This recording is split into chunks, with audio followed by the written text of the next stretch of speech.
할렐루야. 오늘 참 좋은 날입니다. 하나님은 우리를 부르셔서 우리를 통하여 영광 받기를 원하십니다. 우리는 그 마음을 읽고 하나님의 영광을 위하여 예배를 드리고 있습니다. 이 시간 하나님께는 영광이요 우리 모두에게는 하나님을 위하는 우리 모두를 위해서 예비해 놓으신 그 은혜와 은총이 충만히 깃들어서 한 주간 우리 일상에서부터 하나님의 나라를 맛보고 또 영원에 이르는 우리 모두가 되기를 주의 이름으로 축원합니다. 우리가 새소리를 들을 때에 우리의 마음이 어떤 상태인가에 따라서 그 새소리가 슬프게도 들리고 기쁘게도 들릴 수 있습니다. 우리나라 사람들은 새가 쥐저기는 소리를 들으면서 새가 운다 라고 그렇게 표현하지 않습니까? 그런데 미국에서는 그 새가 쥐저길 때 새가 노래한다 그렇게 표현합니다. 이처럼 똑같은 소리를 듣는데 우리의 마음이 어떤 상태이냐에 따라서 그 소리가 슬프게 들리기도 하고 또 때로는 기쁘게 노래소리로 들릴 수도 있다는 겁니다. 이 새소리만 그런 게 아니죠. 사람의 말도 사람의 행동도 모든 것들이 내 마음이 어떤 상태에 있느냐에 따라서 그 말이 그 소리가 좋게 들릴 수도 있고 그 소리로 엄청난 우리를 살 수도 있는 것이 우리의 사람이라는 것입니다. 이처럼 우리 모두는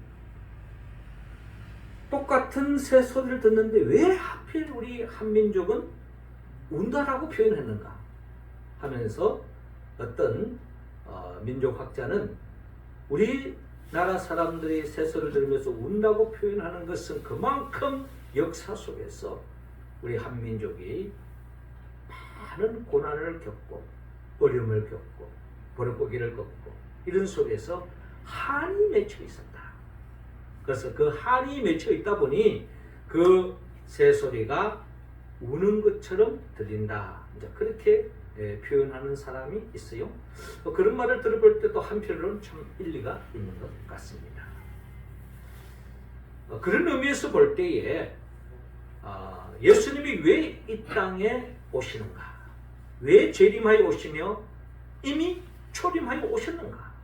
우리는 성경을 통하여 헤아려 볼 때에 바로 이처럼 우리 한민족적인 입장에서 볼 때에 우리가 응어리져 있는 그 한, 그 아픔, 그 고통, 그 애달픔, 그 배고픔, 그 슬픔, 그 눌림 이것으로부터 우리를 해방시켜주고 진정한 기쁨을 안겨주고 행복을 안겨주기 위해서 주님이 이 땅에 오셨다라고 우리는 그렇게 이야기할 수 있다는 것입니다. 그렇습니다. 주님이 재림하여 오시는 이유는 이 땅에 사는 많은 사람들이 더 이상 고통과 아픔과 괴로움에서 벗어나 더 없는 하늘나라의 기쁨을 안겨주기 위하여 주님이 재림하여 오신다라는 것입니다.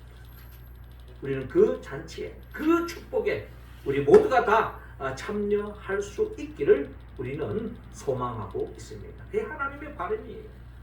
예수님이 이 땅에 초림하여 오셨을 때에도 그 주님으로 인하여서 오늘 성경 본문은 그 주님으로 인하여서 더없이 기쁨을 만끽하는 몇 사람을 우리가 만날 수 있는데 처음으로는 태중에 있는 세례 요한 그리고 그의 어머니 엘리사벳 그리고 우리가 잘 아는 예수님의 어머니 마리아 이 모든 사람들이 오늘 본문에 나타나는 이 사람들이 오시는 주님으로 인하여 오신 주님 이미 태중에 계시는 그 예수님을 통하여서 더없이 기쁨과 행복을 만끽하는 이로 인하여 하나님께 찬양하는 모습을 우리가 볼 수가 있습니다.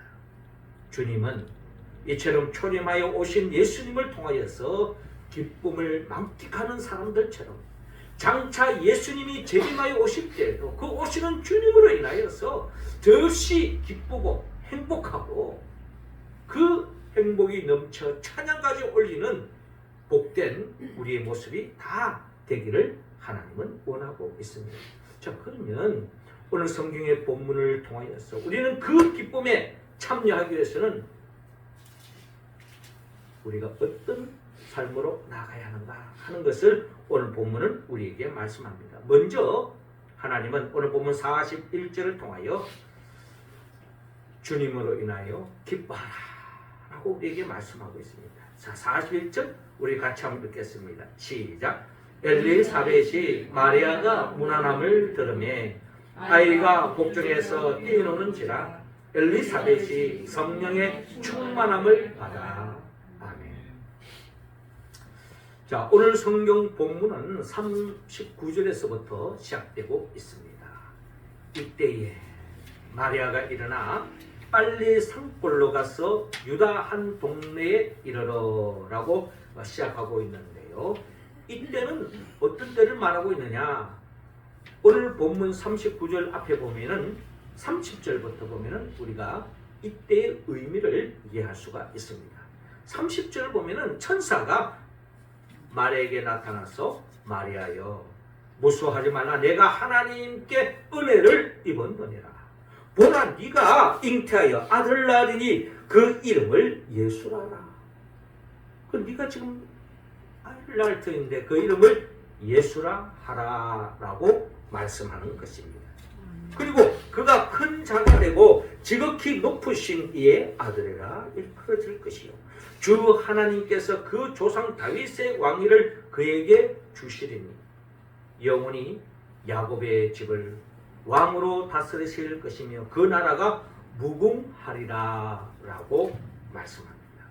여러분 이 이야기를 들어보면요 이거 엄청난 이야기입니다. 딱 잘라 이야기해서 이를 통해서 그리스도 메시아가 올 것이다 라고 하는 이런 말을 들었을 때에 얼마나 참 소화하기 힘든 너무나도 황당한 말로 달릴 수도 있는 겁니다.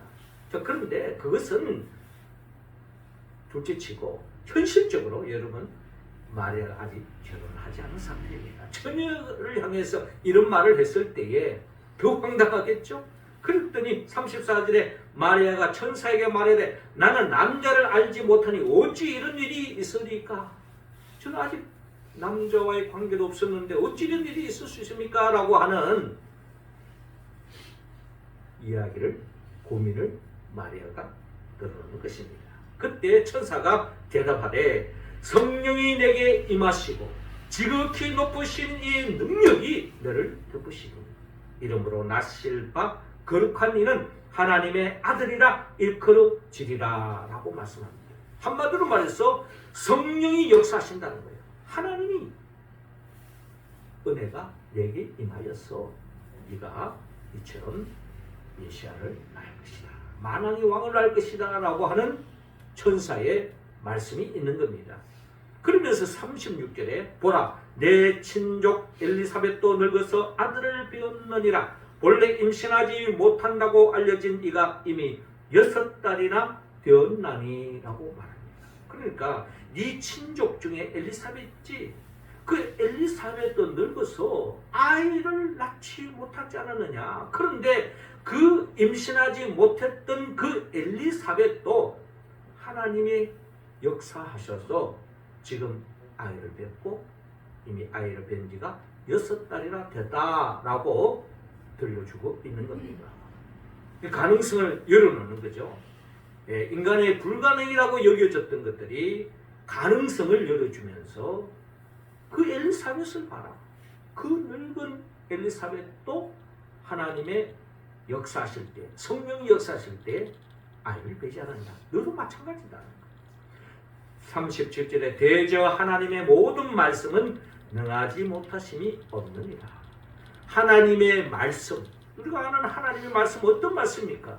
하나님의 말씀이 선포되어질 때에 혼돈과 공허, 흑암에 가득 찬 이 세상이 물러가고 하나님 보시기에 이 좋은 세상으로 이 세상이 자리매김하듯이 하나님의 말씀의 그 위대함, 그 능력, 능치 못한 일이 없다는 것을 다시 한 번 더 마리아에게 들려주고 있습니다. 그때에 주의 말씀을 들은 마리아의 반응이 어떻습니까? 38절에 마리아가 이르되 주의 여종이오니 말씀대로 내게 이루어지이다. 하나님 말씀, 내가 정말 감당하기 힘든 말씀이지만 그럼에도 불구하고 하나님 말씀이 그대로 이루어진다면 저는 주의 여종이오니 하나님의 말씀대로 내게 이루어지이다. 하나님 말씀 내가 응답하겠습니다 라고 하는 마리아의 고백이 있었다는 것입니다. 자, 이런 때에, 이때에, 그러니까 마리아가 하나님의 말씀이 자기가 지금 감당하기 힘든 말씀이지만 그래도 아멘으로 받아들였다는 거예요. 주의 말씀대로 주의 여종이오니 하나님 말씀에 그대로 받아들이고 순종하고 그 말씀에 응답하겠습니다 라는 고백이죠. 이때에 마리아가 일어나, 자, 이렇게 천사와의 만남이 있고 난 뒤에 그렇게 고백하고 난 뒤에 일어나 빨리 산골로 가서 유대 한 동네에 이르러 사가랴 집에 들어가 엘리사벳에게 문안하니 그의 친척 엘리사벳에게 찾아간 겁니다. 이미 천사가 들려준 이야기를 들어보면 그 연세드신 분이 아이를 낳았다고 하니까 그때에 그 엘리사벳에게 찾아가면 내의 이 답답한 마음, 정말 인간적으로 뭔가 이해할 수 없는 이런 하나님의 말씀을 뭔가 좀 풀 수 있지 않겠나 싶어서 엘리사벳을 찾아갔던 것입니다. 그때에 41절에 엘리사벳이 마리아가 문안함을 들으매 아이가 복중에서 뛰노는지라. 아이가 복중에서 뛰놀았다. 이 아이가 누굽니까? 세례 요한이에요. 장차 세례 요한. 예. 이 아이가 복중에서 뛰노는 겁니다. 이 말씀은 44절에 이어지는 내용을 보면은 보라 내 문안하는 소리가 내 귀에 들릴 때 아이가 내 복중에서 기쁨으로 놀았도다 라고 말씀하고 있습니다. 그러니까 여기서 태중에서 그냥 이렇게 아이가 그냥 꿈틀꿈틀 하는데 뛰놀았다는 거죠. 그런데 44절에 표현에 하면 놀래서 뛰노는 게 아니라 기뻐서, 우리가 아주 기쁜 일이 있으면 덩실덩실 춤을 추고 싶은, 환호를 지르고 싶은 그런 소문이 있잖아요. 그 태중의 아이가 이렇게 기뻐서 뛰놀았다는 겁니다. 이 또한 성령의 역사였다. 오늘 보면 41절을 보면 아이가 복중에서 뛰노는지라 엘리사벳이 성령의 충만함을 받아라고 말합니다. 그러니까 이 엘리사벳도 성령의 충만한 사람이었고 성령의 역사로 말미암아 이미 잉태되었고 그 잉태되는 태중에 6개월 된 이 세례 요한도 성령의 충만함 속에서 이 마리아가 몸을 통하여 뛰어놀았다라는 겁니다. 그럼 마리아를 통해서 뛰어놀았느냐? 궁극적으로 이미 이 마리아에게는 태중에 성령이 역사하셔서 이미 아기를 낳았다. 예수를 낳았다. 그 아기 예수님이 다가왔을 때에 이런 이야기는 우리가 인간적으로 과학적으로 이야기할 때는 좀 황당하게 들리는 거죠. 그러나 이 모든 것들이 성령의 역사였음을 성경은 우리에게 밝히고 있는 겁니다. 마리아가 이미 태중에 하나님의 은혜로 태중에 아기를 낳았고 그 아기 예수를 품은 마리아가 왔을 때 세례 요한이 성령의 역사 속에서 아기 예수를 통하여서 기뻐 뛰어놀았다라는 말씀입니다. 자, 이 말씀이 우리가 이 세례 요한의 삶의 여정을 보면 왜 세례 요한은 예수님을 통하여 기뻐 뛸 수밖에 없는가를 우리는 잘 알 수가 있습니다. 우리가 잘 아는 것처럼 여러분 세례 요한은요 그 누구보다 선지자였습니다. 마지막 때 선지자, 마지막 선지자라고 볼 수 있어요. 구약의 마지막 선지자라고 볼 수 있는 거예요. 그러면서 광야에서 외치는 자의 소리로서 오시는 주님의 길을 준비했던 사람이 바로 세례 요한이었던 것입니다. 세례 요한은 하나님의 영적 진리를 깨달은 거예요. 그게 뭐냐? 이 세상의 진정한 행복은 죄의 문제가 해결되지 않고는 진정 행복할 수 없다는 것을 세례 요한은 하나님의 말씀을 통하여 성령의 역사를 통하여서 그는 깨달았던 겁니다. 그렇기 때문에 돈이 문제가 아니라는 거예요. 사람이 문제가 아니라는 거예요. 어떤 제도의 문제가 아니라는 거예요.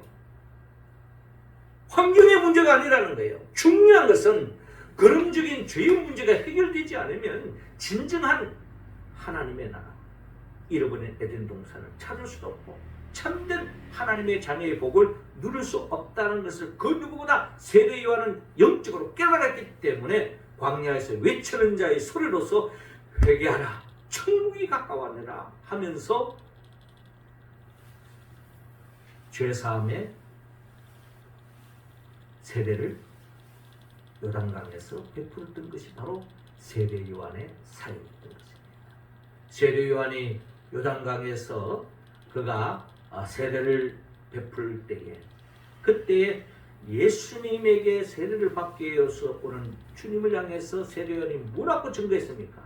보라, 세상 죄를 지고 가는 하나님의 어린 양이로다. 여러분, 이 말이 무슨 뜻입니까? 내가 지금 죄의 문제를 해결하여서 회개의 세례를 지금 베풀고 있지만 이것은 한시적이라는 거예요. 한계가 있다는 거예요.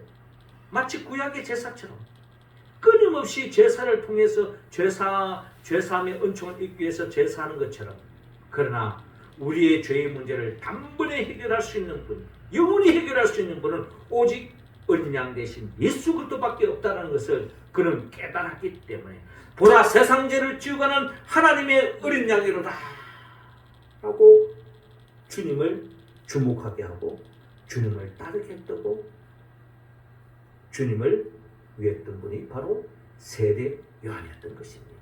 그러니 여러분, 세례 요한의 입장에서 본다면 인간의 근원적인 행복으로 나아가는 데 장애물 되는 그 죄의 문제를 해결해 줄 수 있는 그분이 바로 예수님이라는 그가 깨달았을 때 성령의 역사 속에서 이것만큼 기쁜 일이 어디 있습니까? 이제 주님만 붙잡으면 주님 안에서 모든 죄가 해결되어지고 불행 끝 행복 시작이 시작되어지기 때문에 태중에서부터 성령의 역사 속에서 아기 예수님이 태중에 있는데도 불구하고 그 주님이 왔을 때에 기뻐 태중에서 뛰어놀았다는 것이 오늘 성경의 본문의 말씀을 우리가 해석할 수가 있습니다.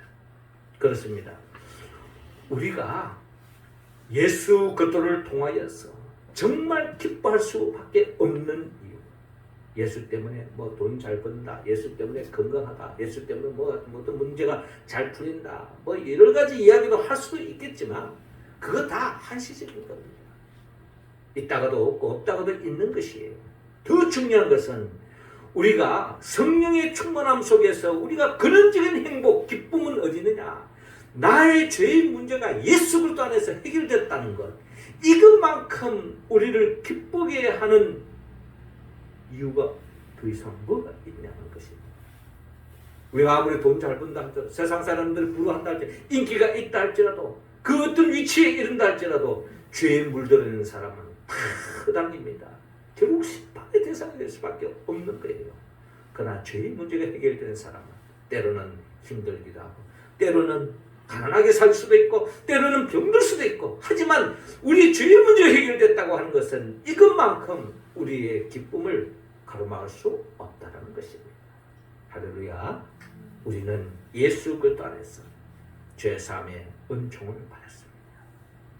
태중에서부터 세례 요한은 이 예수님의 존재의 의미를 알았기 때문에 태중에서, 복중에서 기쁨으로 뛰놀 수밖에 없었던 것처럼 오늘 성령의 역사 속에 이제 오실 예수님을 통하여서 완전히 우리의 죄의 문제를 해결해 주실 뿐만 아니라 결국 우리를 영원한 천국, 영생하는 안식으로 인도해 주실 것을 믿고 여러분 더없이 주 안에서 기뻐하시기 바랍니다. 서신서를 읽어보면요, 항상 기뻐하라, 항상 기뻐하라.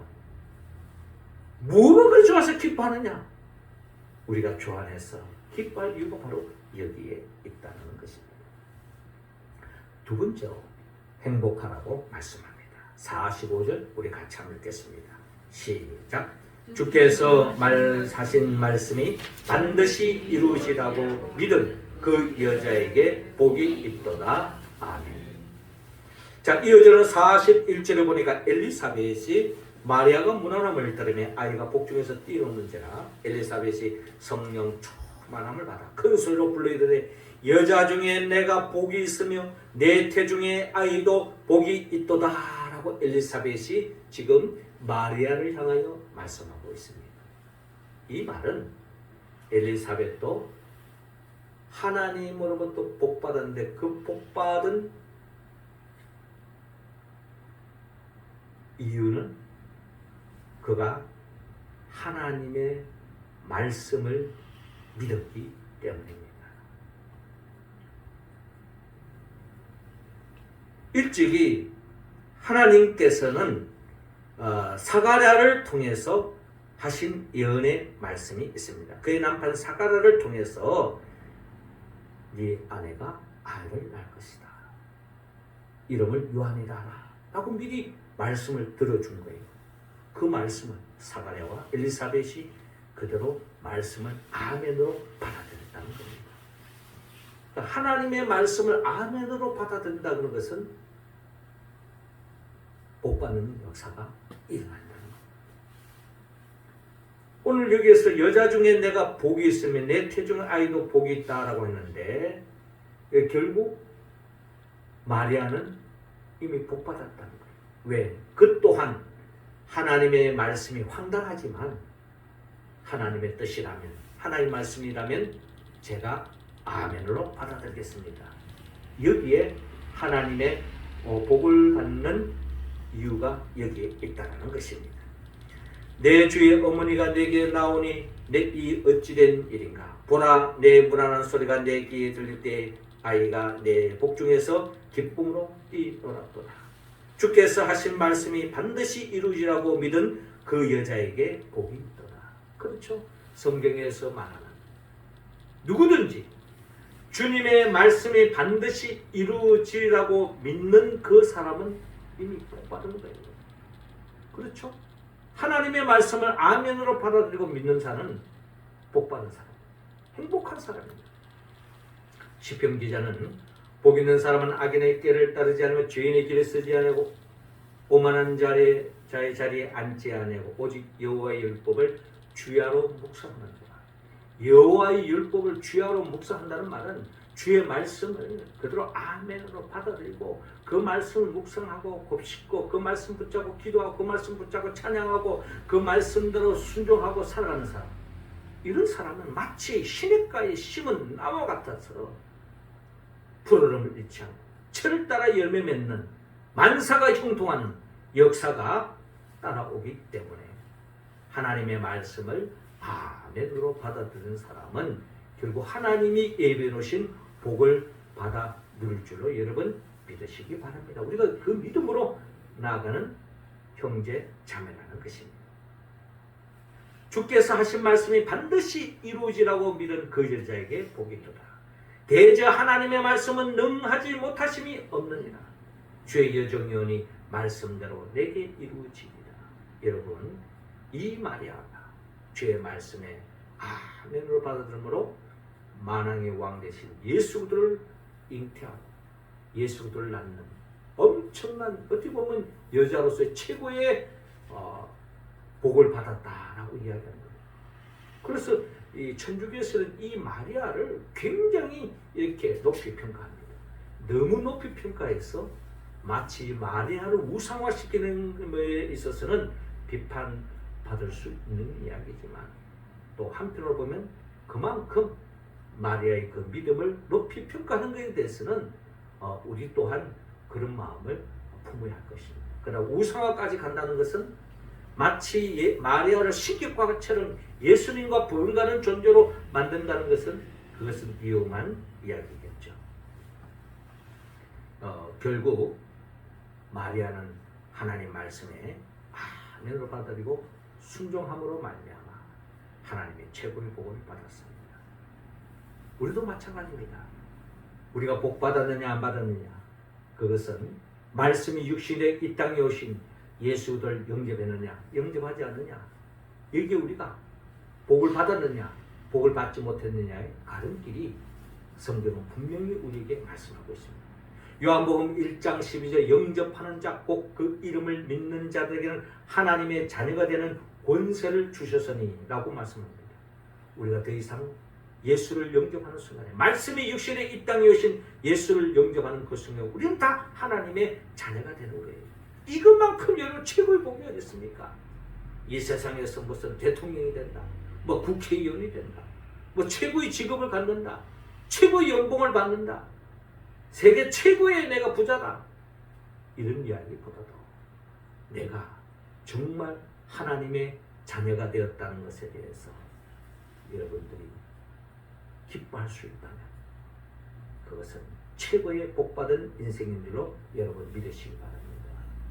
사람들은 어떻게 평가할지 몰라도 하나님의 관점에서 본다면 예수를 영접한 그 자체야말로 말씀이 육신에 이 땅에 오신 예수를 내가 영접했을 때 하나님의 자녀의 복, 더 이상 어둠의 자식, 마귀의 자식이 아니라 마귀의 장난에 놀아나는 인생이 아니라 하나님의 자녀라면 여러분 좀 더 부족함이 없는 인생길로 하나님은 인도해 내실 줄로 믿습니다. 그리고 이 세상에서 때로는 예수님처럼 십자가를 질 수도 있습니다. 채찍에 맞을 수도 있습니다. 침뱉음을 당할 수도 있습니다. 그러나 그것은 한시적인 거예요. 하나님의 섭리와 계획 속에 우리는 하나님의 자녀이기 때문에 하나님이 책임져 주시고 하나님이 우리 인생들을 복된 길로 인도해 주실 줄로 여러분 믿으시기 바랍니다. 마지막 세 번째로 찬양하라고 말씀합니다. 48절 우리 다 같이 읽겠습니다. 시작. 그 계집종의 비천함을 돌아보셨습니다.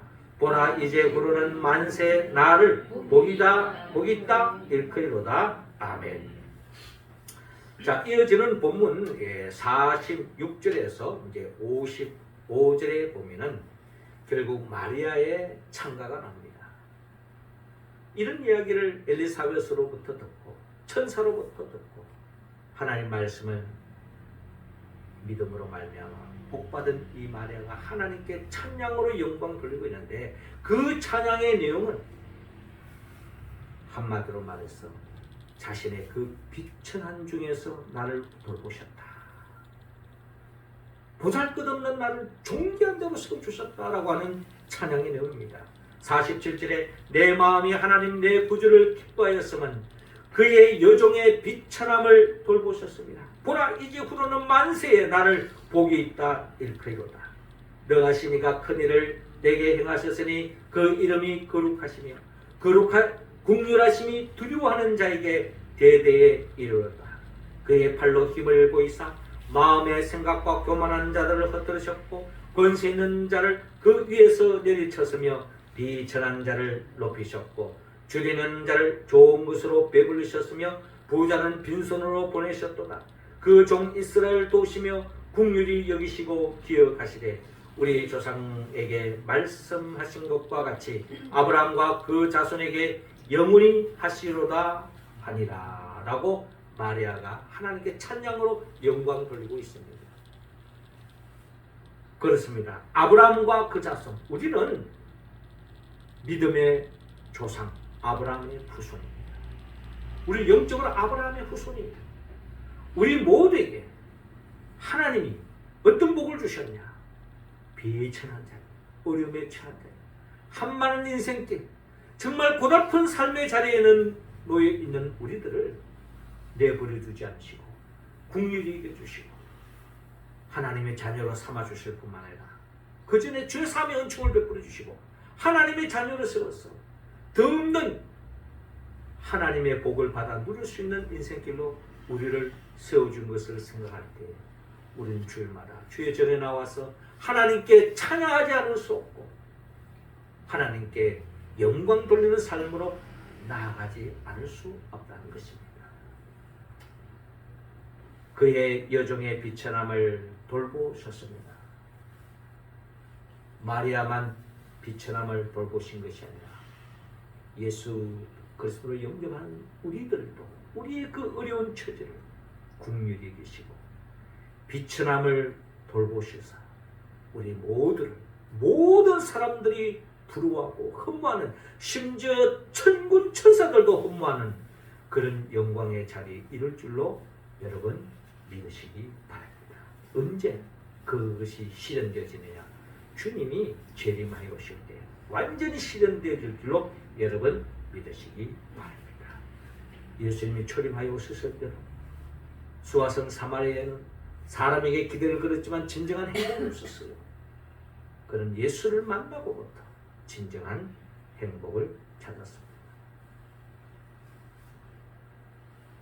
가늠하다가 잡혀서 돌에 맞아 죽을 수밖에 없는 그 여인 또한 주님을 만남으로 인하여서 그가 긍휼히 여김을 받을 수가 있었습니다. 오라버니 나사로의 죽음을 통하여 더없이 슬픔에 잠겨있는 마르다와 마리아도 주님으로 인하여서 슬픔이 끊어지고 오라버니의 다시 살아남을 통하여서 더 없는 기쁨을 만끽했던 것처럼 주님이 재림하여 오실 때 결국 우리의 삶에 모든 눈물을 걷어내 주시고 더 없는 기쁨의 자리로 인도해 주실 줄로 믿습니다. 사랑하는 성도 여러분, 주님은 반드시 우리에게 약속합니다. 초림하여 초림을 약속을 이루듯이 장차 재림하여 오셔서 우리와 맺은 그 약속을 반드시 이루어준다는 겁니다.